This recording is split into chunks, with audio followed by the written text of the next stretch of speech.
you've been around some great head coaches. I want to ask you about each of them and tell me the number one thing you learned from each of these guys. Yeah. We'll start with Todd Graham. Passion. I mean, every single day this guy came to work with juice and energy. He is hands-on, like wanted to be involved in everything, in every facet of the program he touched. I thought he also was one of the best that I've ever seen about, creating a message, clear, concise message and spark. Right? Yeah. He brought a spark. Yeah. I've heard a lot of good things about him from the people at Arizona State. They all talked about him and the discipline and how that place was run. Mike Norvell. Extremely impressive offensive mind. He was a guy that, at that time, that's when, Sophia got sick, and he cares. Like, he cares about people. He wouldn't let me come to work. When Sophia first got diagnosed with cancer, he hired a sitter for our family, and he wouldn't let me come to work. So he had somebody help us, like making meals. I think that speaks to like Mike's heart. Yeah. But going against him on game day or in practice every day, like, this guy's super innovative, from a schematic standpoint, able to adapt. I think he, utilizes his personnel really well. Yeah.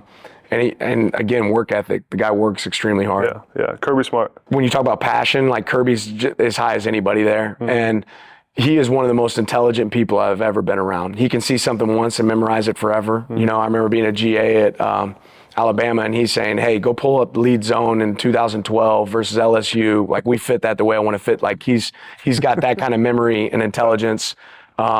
He's a real person, right? Like, he's a great dad. He's a great husband. And, but he just, there's not a lot that guy doesn't do right. Yeah. And I'm really grateful that I got the opportunity to be around him. I think he learned a ton from Coach Saban and was able to build off of that. I think he took a lot of that footprint and then said, okay, wait, we can do this a little bit different and enhance it. And I think that shows up every day in his program. Yeah. Last but not least, Coach Saban.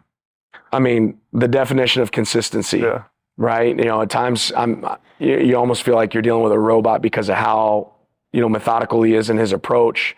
Doesn't get flustered, watching the demands that he puts on his program and how he was able to bring that every single day. When I was there, I always said, sun's going to come up tomorrow at, 7 a.m. in Tuscaloosa, and Nick Saban's going to be in that office at 7:30, and he's going to be eating the same snack in the morning, and you're going to have this staff meeting. But the level of consistency in his approach that you got to see every single day, and then the decision-making that he would make, getting to be a fly on that wall and watch how his process of, we've got to fix this, how are we going to make it better? Mm-hmm. I always felt like, him and Kirby both, they didn't care who you were. If you had some sort of value that you could add to the program, like, they wanted to know what you knew. If you were a janitor in the corner of the room and you had a blitz package that was going to be good versus this team, like, he wanted to see it. And I always valued that. It didn't really matter who the person was. If you could bring value to the organization, he wanted to tap into it. Yeah.